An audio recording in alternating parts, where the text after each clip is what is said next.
Very cool. Yeah, this is really great. Like Garrett said, I've been very compelled when I got into this market, in this industry, to share with others, because I kept thinking like, wow, this is really important and I feel others need to know about it. So I immediately, as Jenny knows, I registered this thing called blockchainforwhat.com. So I thought, what can blockchain be applied to from a use case perspective? And now it's kind of morphed into being a forum in which that I want to share this stuff with. And I don't really know what it's going to look like. The original idea is to do it via WebEx so people around the world can join.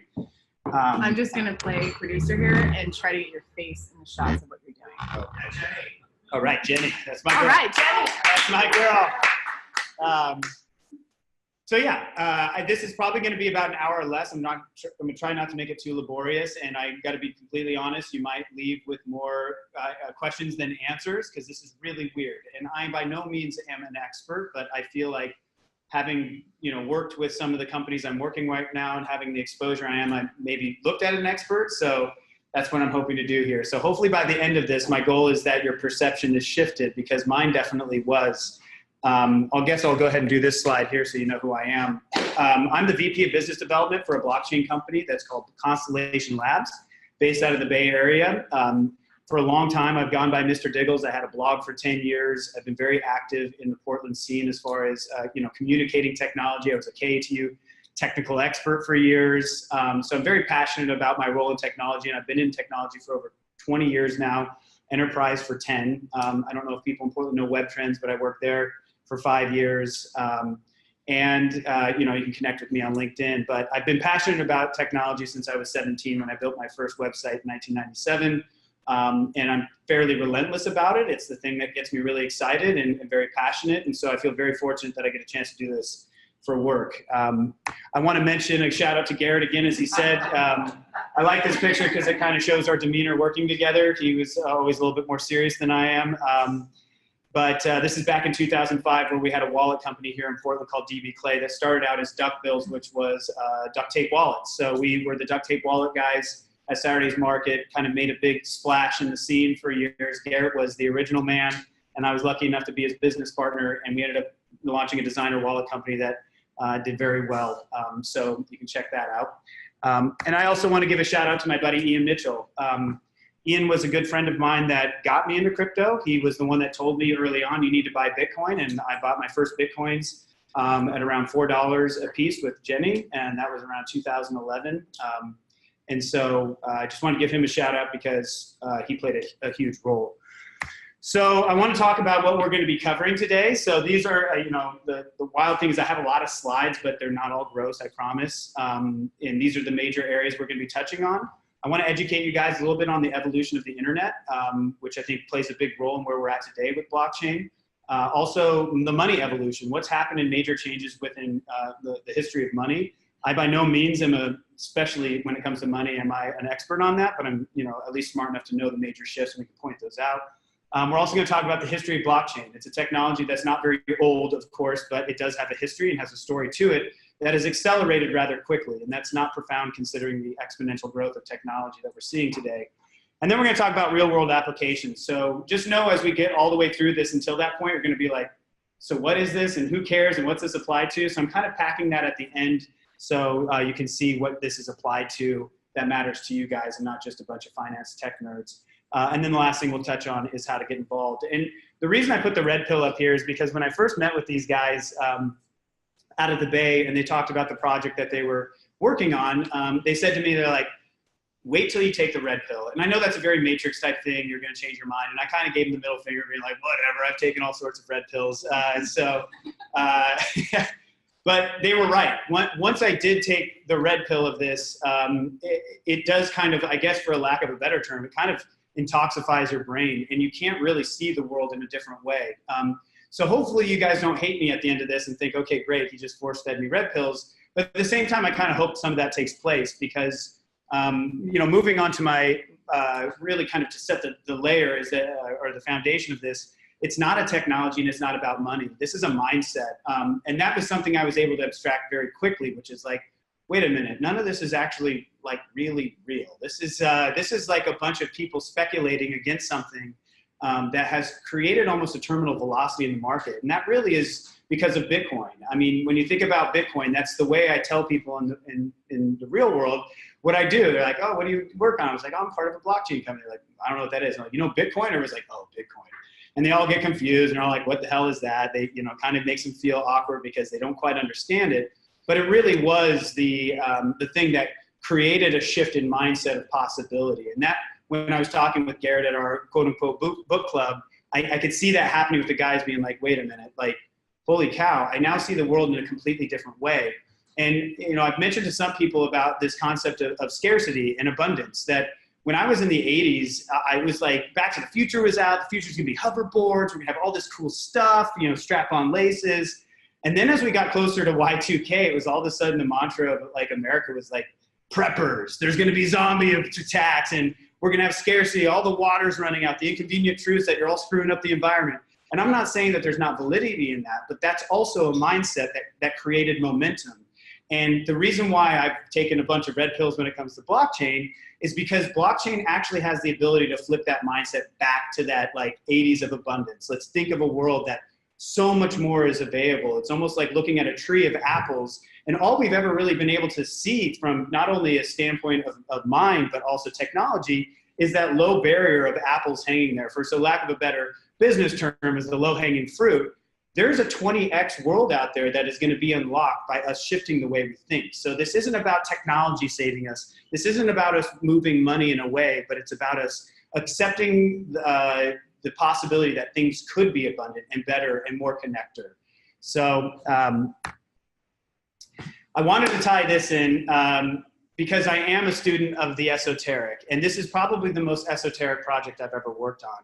And that's really cool to me because I've always been fascinated with mysteries and weirdness, and especially the human condition and human consciousness. And one thing that I've sort of coined is that I believe that technology is a reflection of what's happening with the global human consciousness, this shift.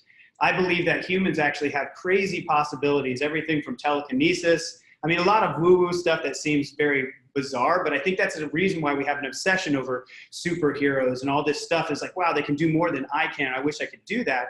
But actually that we're uprising into a level that, you know, phones allow us to connect seamlessly and communicate to other people on the other side of the world. Cloud storage keeps us from not having to remember things and allows it to be somewhere where we don't have to carry it around us. And I think those modalities exist in humans as well.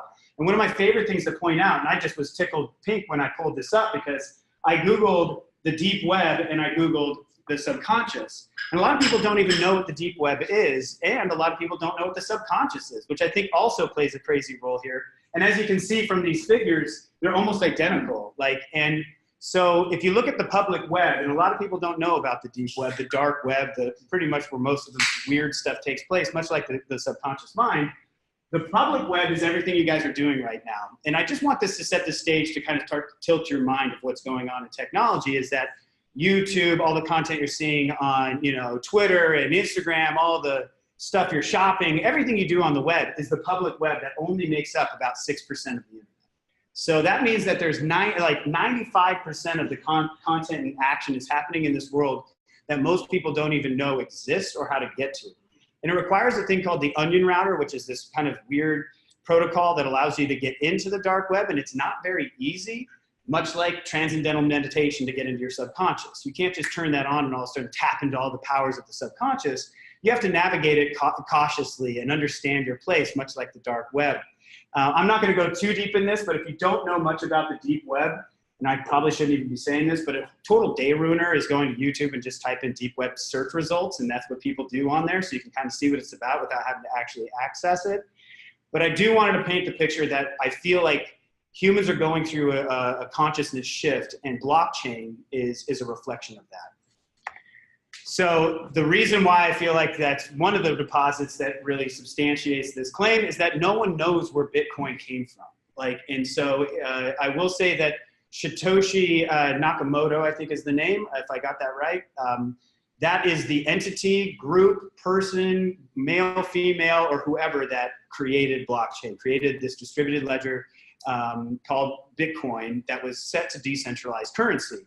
And this is fascinating considering that many groups have tried to decentralize currency before and they have all failed Yet this silent killer comes in and drops a white paper, and all of a sudden, these things that are valued at pennies that are backed by nothing created a market cap of $800 billion in about 10 years. So that's the shiny object syndrome that got everybody involved. If it was creating clean energy, most people probably wouldn't care as much, sadly, but the fact that it's creating money, all of a sudden people are looking at it saying, wait, there's something here. So this is where the conspiracy gets weird around, you know, I know this is kind of a mind melter of a slide. This is probably my favorite one. So my mind is melting. Satoshi may be artificial intelligence and or time traveling. Maybe quantum computing now exists. Esoteric and metaphysical meaning has found its way to crypto. And I'm not going to get into the details of the hash, but there's a really significant set of numbers in here that has caused these nerds in the world to just freak out, because the probability is 99.99. It just goes on and on forever that it's damn near impossible for this thing to have taken place the way it did. It's almost like self-actualizing computer software, which makes people a little bit nervous. It's like, did AI create this or did somebody time travel? Because those are the two leading examples or leading beliefs of how this thing came about. Another thing that substantiates it to make it even weirder is that in 1998, The Economist put out a cover that says, get ready for a world currency that shows a phoenix rising from the ashes of paper money, and on its chest is wearing a signet that looks very close to the crypto sign, and it says 2018. So that's 30 years, and we're living in that now. So that's like one of those strange things where you're looking at your watch and you're looking around and you're seeing this explosion in crypto, and you're saying, wait a minute, how the hell did they know? And I get it. There's a lot of coincidences here, but when you're talking about the penetration of this technology and the promise that it brings, it kind of gives you chills when you go back to that reflection of the human consciousness being ready to absorb something of this nature. So we're going to dive into the first piece, which is the evolution of the internet, which covers Web 1.0, 2.0, and 3.0. Very basic stuff. When Web 1.0 came out, pre-1999, this was all about connecting people to information. This was the readable web. It was nothing more than really like a directory. It was like phone books online that you could look through, but there was no interaction. And there was limited indexing. This was the time where you would Google snowboards and you'd find pornography, because like the algorithms just hadn't really figured it out yet. So not a whole lot different than early crypto, which is very kind of bizarre and weird. That's kind of how people saw the early internet. And naturally it had extremely low security. I mean, anybody that knew anything could pretty much hack into it. Post 99 started the explosion, which lasted about 10 years, which is really about connecting people to people. This allowed people to publish, because before, in order to get a website on the internet, it required a lot of aptitude and smarts and money, and you really had to be kind of specialized, where these publishing platforms came out allowing people to interact. And I used Dig because I thought that was a really great early one where people were like, I'm gonna vote this up, vote this down, and it started really highlighting stuff of value versus you having to figure that out for yourself through throughout the collective crowd. So they called it the read, write, publish web.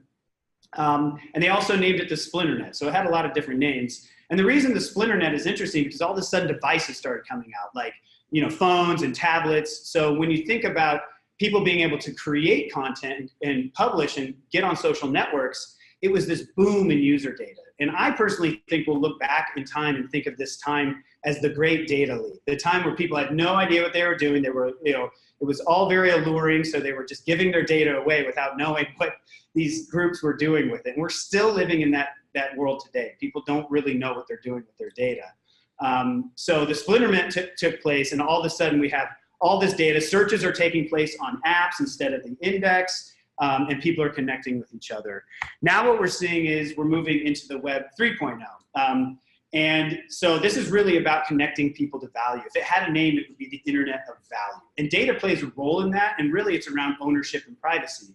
Right now, your data has value, but you're giving it all away to these central institutions in exchange for their service. But their services are starting to be commoditized, so they're just not as interesting anymore. So really the joke's on you is just constantly giving data away, thinking that there's value here, even though all of us have a sigh of relief when Facebook goes down. You know, it's that kind of stuff. And it's really about interoperability. How do I exchange this data? And so if you see this, like this chart here, you can see we're starting to get into that weird world of quantum computing, blockchain, artificial intelligence, Internet of Things, and robotics. This is like extreme throughput that is taking place, uninterrupted service, so nothing goes down because the network is strong, and it's extremely high security. And so this is the world we're moving into, which is unlocking value for people.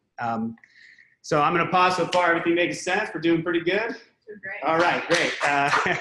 All right, moving on to the evolution of money. I heard a definition of the evolution of money, and I thought it was so great. A linguistic abstraction to express value. I thought, man, that is so true. When I go to get a back rub, I'm paying money to get the back rub, but I hold money as if it's the value, but it's really not. It's the back rub. I just use it as a way to get to that. And so that's where I want people's brains to kind of think here when we think about crypto, which is going back to Internet 3.0, it's the exchange of value. So how do we remove money from being the thing that allows me to trade X for Y? So it almost goes back to the beginning of time, where at the beginning we were bartering stuff. It was like, I'll give you a fish for some of this meat. And you would physically do it in a small network, which would be like kind of a small community. What happened with that, of course, precious metals started coming out. The precious metals were used to make tools and weapons, and those had high value because, you could build with them and you could kill with them. And so they were trading these things, and the problem was people were pricking themselves, and they were like, it was, here's a knife and here's this stuff. And so they thought, well, what if we take coins and melt them down so they're round so they won't hurt each other? And they represent value, and they'll have denominations on them. They'll have stuff like 2 owls and a snake is going to get me X because they have different values on these coins that are made out of bronze, silver, and gold. Then that transferred into paper, and that was a really tough go, because here there's tons of stories about money. You could do a 3-hour, you could do a whole conference on money, but there's all these stories. You look back at like the Knights Templar, for example. You had the Crusaders going out, and they're going out to crusade and do their thing, and they had to have the Templars protect them because people kept robbing them. They would see these Crusaders and they would rob them for their gold. But the problem was the Templars, who had the white crosses and everything, they were nothing more than an insignia to get robbed. They'd be like, okay, we just have to beat those guys in order to get the money. So the Templars said, well, what if we just held on to the money and we had a chip system, so once you're done crusading, you come back and you can get the money back as a checking system. And then they quickly realized, well, wow, we're sitting on all this money. Why wouldn't we loan some of it out? Because there's no odds, especially considering half the Crusaders are dead, that they're going to come back and pick this stuff up. And that's where the advent of the modern banking system went down. So if you go to any major city, even here in Portland, look at any of the old banks, you'll see like the stripe, the sash with the shield or a cross, which represents the early Templars.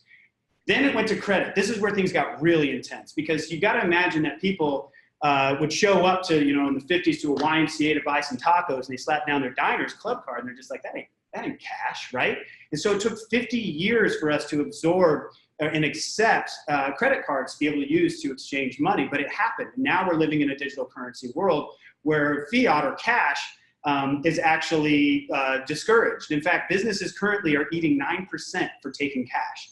9% of the cash they take in goes away just to handle the money. So now where you see where you are here, we're between credit and crypto. Crypto had this extreme boom and is challenging credit right now.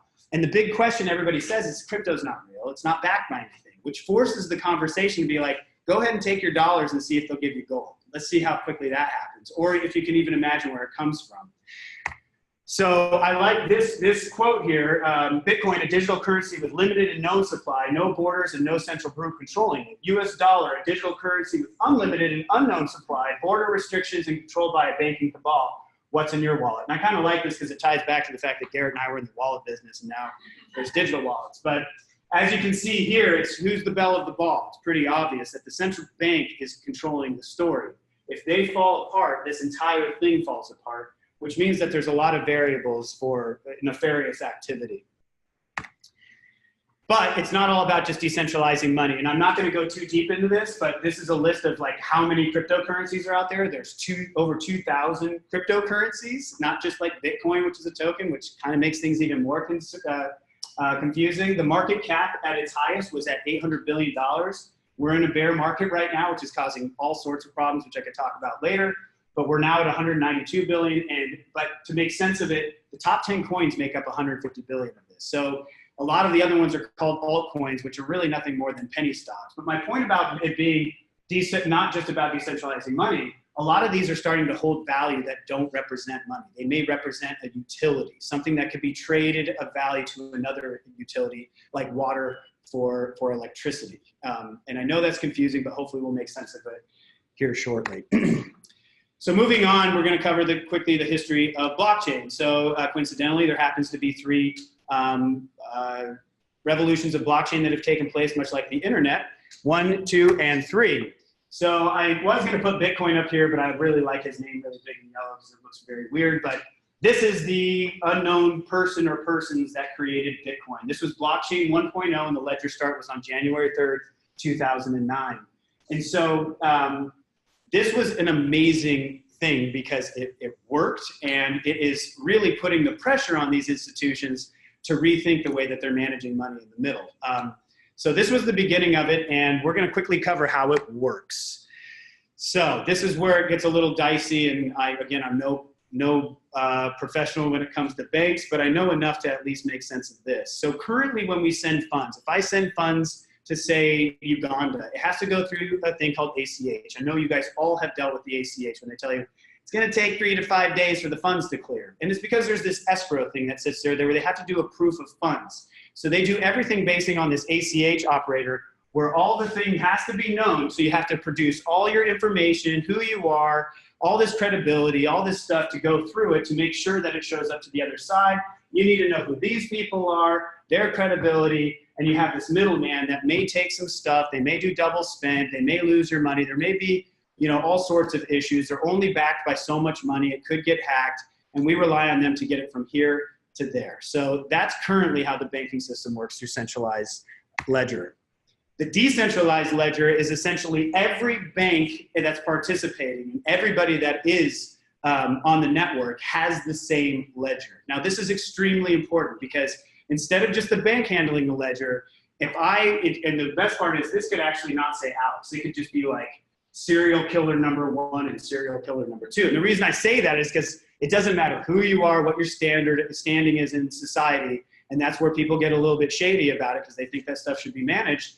I can send money to you as long as the blockchain verifies it. And so, let me see what my next slide is here. Yeah. So every time you send the ledger or send a transaction, doesn't matter if it's $1 or $1 million, it's like the ledger has a new block that adds an entire new entry to it on everybody's ledger. So if you have a machine that has a ledger and a transaction takes place, that ledger gets updated as well as everybody. And if it doesn't have unanimous consensus, then the transaction doesn't take place. And so to date, blockchain or Bitcoin has never had a rollback, never had a double spend, it's never been hacked, and the network has never gone down. And that's more to say than any bank in history. And so this is the essentially how it works is that the entire ledger is on every single computer. Every entry adds a new addition to that ledger. But here's the problem with it. This is a big problem. I mean, it works for what it is, but it's extremely bad for the environment and extremely energy intense. So when we go to that proof of work concept, or I'm sorry, proof of funds, they're saying, oh, does this account have the money? If not, then don't let them send it. If they do, let them send it. In this, they use a thing called proof of work. So when a new addition goes on that block, it is encrypted, what is called a hash. And that hash is just a string of shenanigans that requires the recipient to de-encrypt it in order to verify that the ledger is sound. But since everybody on the ledger has the same transaction ledger, this thing keeps getting bigger and bigger with every transaction. It requires a new block to be added every time somebody sends a transaction. So there's these thing called miners. And I don't know if you guys have heard of miners, but it's this symbiotic thing where they got away from having to have that proof of funds. There's these boxes that look just like that you plug an Ethernet cable in. They're nothing but supercomputers. And all they do is they crunch that ledger to spit out the verification that it's sound, and then they're rewarded in Bitcoin. So there's a ton of money in mining because they get Bitcoin for verifying the ledger. But the issue is, as you see, they can only handle 4 transactions per second, whereas Visa, which would be considered commercial prime time, does 20,000 transactions per second. And these things run as hot as a home furnace or a fireplace, one of these boxes. So they put off a ton of heat, and every time the ledger gets bigger, it gains size. Right now, the ledger is 180 terabytes of data. So just bringing that into your network, processing it and spitting out. So Bitcoin mining right now is using more power than every solar panel on the planet combined, and it's just keeping going. So this had me really stressed out at first because, again, I'm like a conspiracy dude, and I immediately started thinking of the Matrix because I don't know if you remember, like, he's like, well, what happened to the sun? They're like, well, we had to blot out the sun because the machines needed the energy. Well, where are they getting the energy? It's like, well, they're harvesting us, and then they've tapped our consciousness into being some la-la land so they can use our energy. I'm like, well, what's going to keep the ledger going? It's like, oh, shit, it's us. We're the ledger. But that's okay because we've evolved, and even though Bitcoin is going to continue to snarf up a ton of energy, enterprise is not going to adopt this because it just isn't, market ready. There's 4 transactions per second is just not a good solution. So at last we have blockchain 2.0. This, the reason I put that guy's picture up there, Vitalik, is because he might be an alien. I think the other guy's a time traveler. I think he might be an alien. If you watch an interview with this guy, it's very bizarre. But God bless him because he did something really great. He created Ethereum. And Ethereum is the second largest coin out there. They have currently about a $55 billion market cap. And this really is what skyrocketed the industry. It went from, wow, Bitcoin and crypto is interesting, to everybody and their sisters getting involved in blockchain. So if anybody's wondering, like, why is everybody getting into ICOs and blockchain? It's because of this. So they use largely the same type of modality or same type of approach as blockchain, which is using that proof of work, using a block ledger system that has to have consensus across the entire network in order to make the transaction go forth. However, they introduced a thing called smart contracts. And really, that was like super exciting because it allowed people to create their own blockchain on top of their protocol that had their own rules in which it needed to operate. So if you wanted to create a business that only uses these rules on the blockchain on top of Ethereum, you can go to market and create that as you see fit. The problem is, though, it's still eating off of that foundational network. So if one of these things skyrockets and goes crazy, it's going to bog down the entire system. However, everybody got really excited because it was like this new frontier. But as you'll see, they use a thing called proof of work and proof of stake, and they're really only at 14 transactions per second. So you can kind of play that movie forward, and that's where all of a sudden the ICOs broke out. And I don't know if anybody's heard the term ICO, but it stands for initial coin offering, much like IPO, initial public offering. This is where companies decide to, instead of using stock options to dice up their business and get on the public exchange like the NASDAQ or the Dow, they decide to go on these crypto exchanges and dice up their stuff into crypto coins. The issue, though, is much like the IPO market or the standard market, is that those crypto coins are attached to the market as a whole. And when Bitcoin this year went from $17,000 a coin all the way down to $6,000 a coin, and Ethereum as well tanked, a lot of people that created raises using those tokens lost a lot of money. So there was a ton of fails that have taken place in the last year, and we're still seeing them today. But even then, even if they weren't a fail, say the market was killing it, and they were to scale their solutions up, they would hit those transactional issues that aren't prime time ready. So here we are now in blockchain 3.0. And this kind of helps answer what I do for Constellation Labs, the company I work for, is that there's this new version of blockchain called a directed acyclic graph.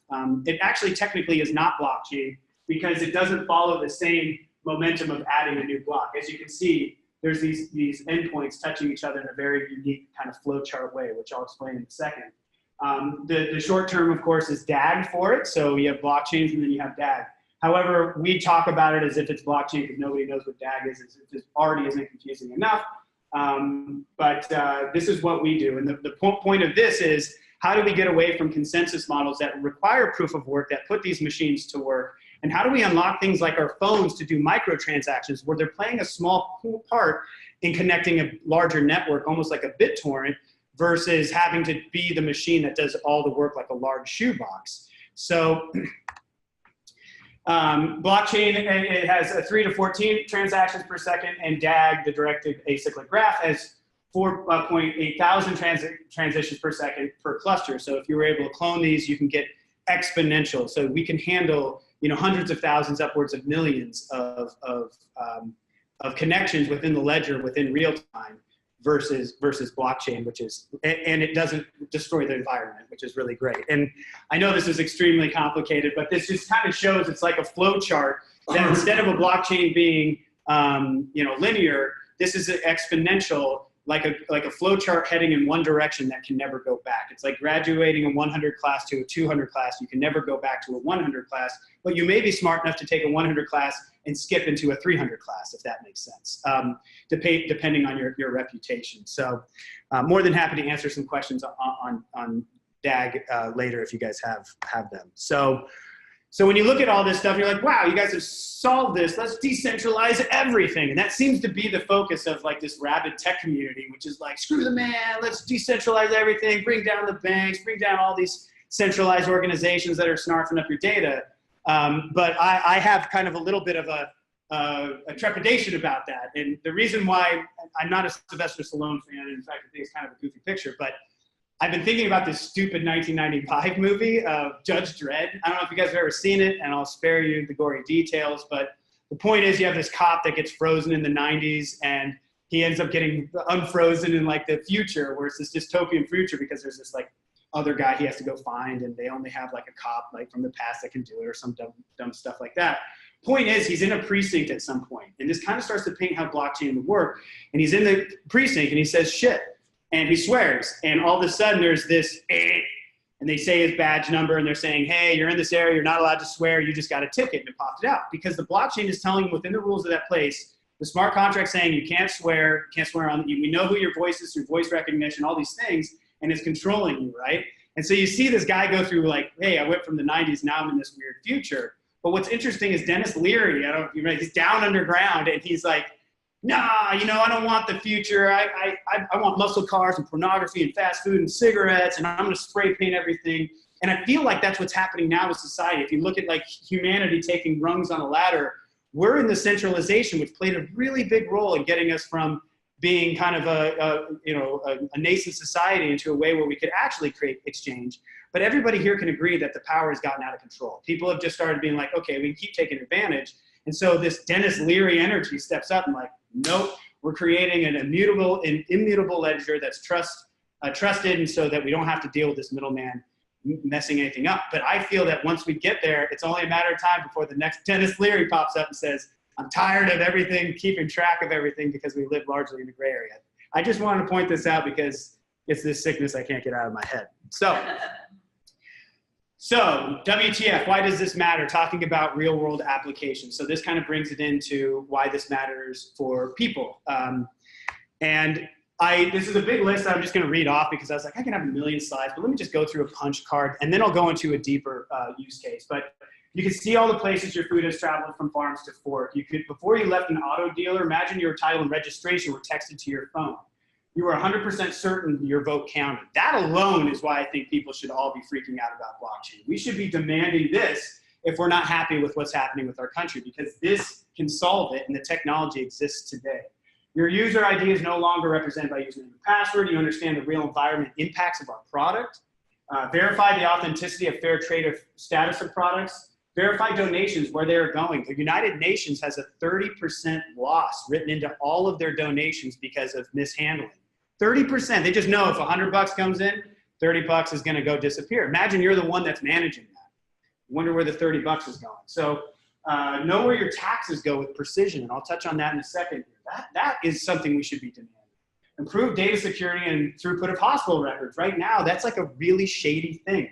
Sell solar energy and other utilities peer-to-peer. LA and certain cities are starting to see this. People are putting solar panels on. They're getting this energy, and the utility companies are like, if you sell this, you're going to drive the price of electricity down so far that we're going to be commoditized. Is going to be an issue. So there's many, many more. But the one that I've been most excited about is autonomous driving and taxes, and the taxes within a car. This is only because our group is really focused on this area that requires insane transactional throughput. So we're working with Bosch right now, a major company out of Germany, and we're part of their connected automotive think tank group. And their goal is, how do we take a Tesla, a Porsche, millions of weather sensors, the electronic control units in the car that handle the diagnostics and relays of what's taking place in the car, your cell phone, drones, IP-enabled traffic lights, and another car like a Porsche within this ecosystem. How do we get these things to communicate within real time? And here we're hearing the news like, oh, autonomous driving is right around the corner. And it really isn't, only because you look at some of the hurdles that are in front of it. Like, A car develops 4,000 terabytes of data within 1 day of driving. 4,000 terabytes, that's a lot of data to write somewhere, let alone send it to a cloud. They just can't do that. And so they're working with us saying, how do we get a normalized value that the data sensors have and communicate that to the car? So here's a good example use case. Say Jenny's driving her cool little Prius down the road and it's autonomous. So she doesn't even have to drive. She's sitting in the back or sitting in there working on her iPad or whatever. And the car hits, and the car has a wallet attached to it. And that wallet is attached to Jenny because she's the owner. She's driving down the road and she hits black ice. The weather sensors notice the black ice and they immediately use edge computing to do their first order of priority, which is to keep her safe. And that's to course correct the car as fast as possible. Get the weather sensors to communicate to the ECUs so that the car gets back on track.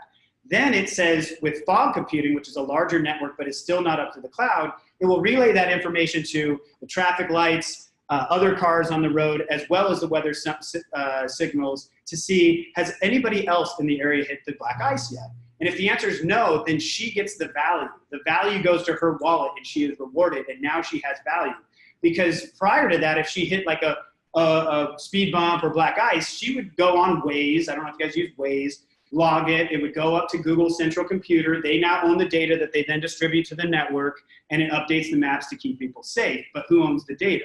It's Waze. Waze has all the data. So she's driving around. The car course corrects. Once it figures everything out and registers, then it sends it up to the cloud. Currently, for that type of data to fire up to a cloud all the time to do all this is just not possible, especially without the advent of like 5G network, which would handle that type of data. So how do you create an ecosystem of cloud or connected edge computing to make decisions in the moment within real time and then only send the stuff up that's necessary? So she's driving a Prius and I'm driving my self-driving Hummer, and we both live in Portland, Oregon. When I turn over my car, the blockchain knows Benjamin Diggles has paid his lease. It knows how long I'm driving, what area I'm driving, how fast, and all that stuff. And the road and emission tax for Portland has a token attached to it. Now, this token is not money. It's a unit of value like taxes, like something that has impact that can be either accelerated or offset. And so when I drive my car, I then am getting billed against that emission tax based off of the impact of my car and the length in which I'm driving it. And Jenny's paying less because she's in a Prius. But where it's interesting is, say Jenny decides to, take a break from driving and go out to the forest and, plant trees or recycle or do something that demonstrably has offset the emission tax in a net positive way. She can start earning credit from that, start earning from that tax token, something that we're not even thinking about. We don't even know where our taxes go right now, let alone being rewarded for good behavior. The only thing we can really equate that to is like recycling aluminum cans. And so she gets rewarded with that credit, and she has this credit for hitting the wall or the black ice, and it's living in her wallet. She now has the ability through blockchain to exchange that for other things. I want to put that towards frequent flyer miles. So I want to do extra. I want to go on a vacation because now I have this. But instead, we use money to do that, and money creates a lot of obfuscation through that exchange. So here's some ways that you can get involved. Again, I know this is very high level, and I don't suggest you guys going out there and all of a sudden, blowing your wad on a bunch of crypto exchange. Keep your money in your wallet. Well, I don't know, do what you want.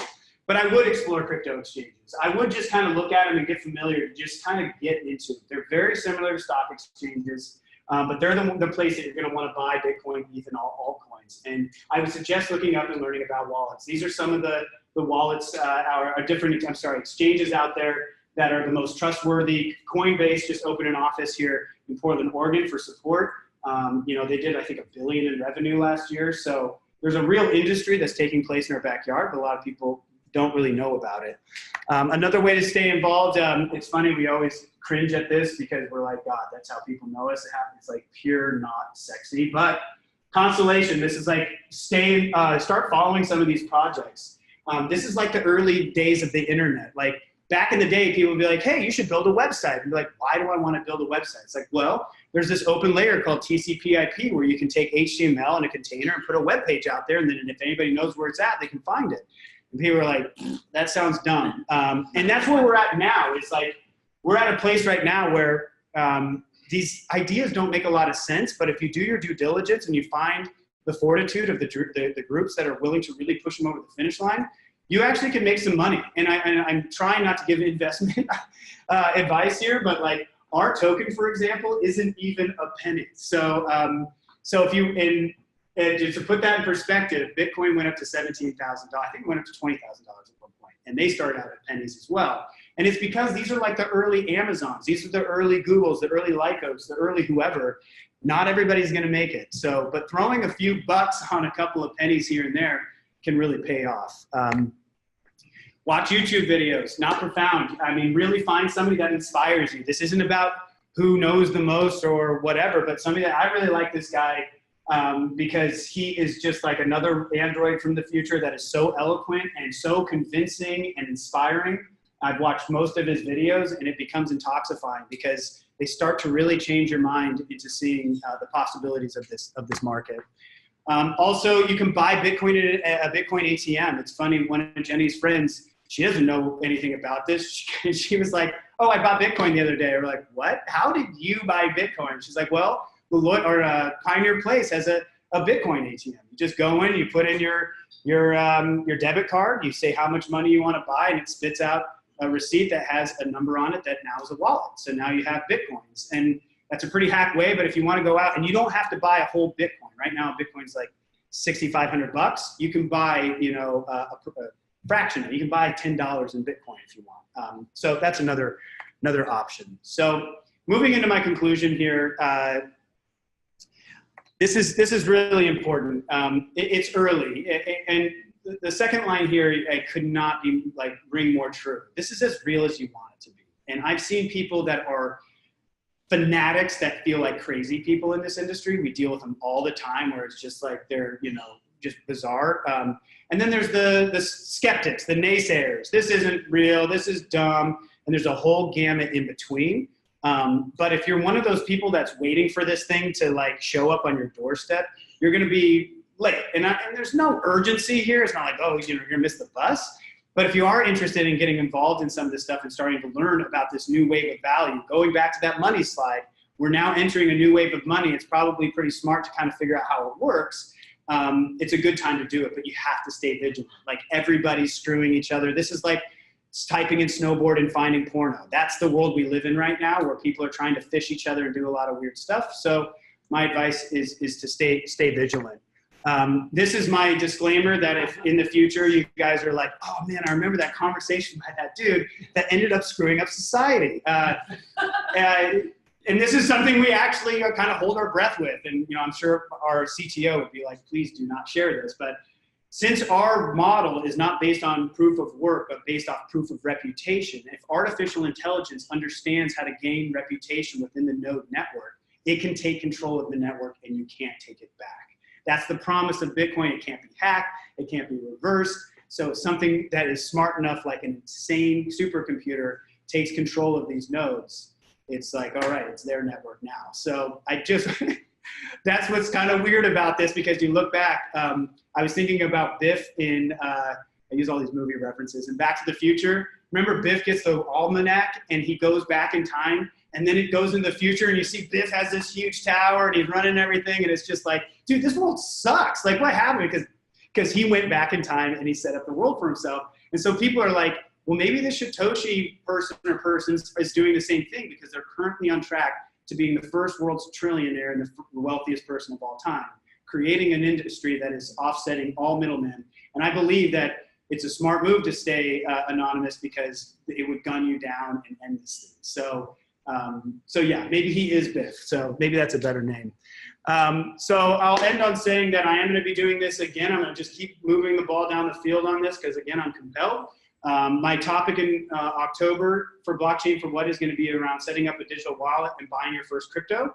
I want it to be a WebEx that's very hands-on, so if people have questions, we can actually get them over the finish line. And so you can sign up for that at Blockchain for What. It's probably not going to be in person, but maybe. And that's going to happen in October. And you can also follow me at, you can email me at mrdiggles@mrdiggles.com or any of these other guys. And I also have business cards. So I'm pensive to take questions because I don't know if I can answer them, but I guess I have a question. Did that make sense?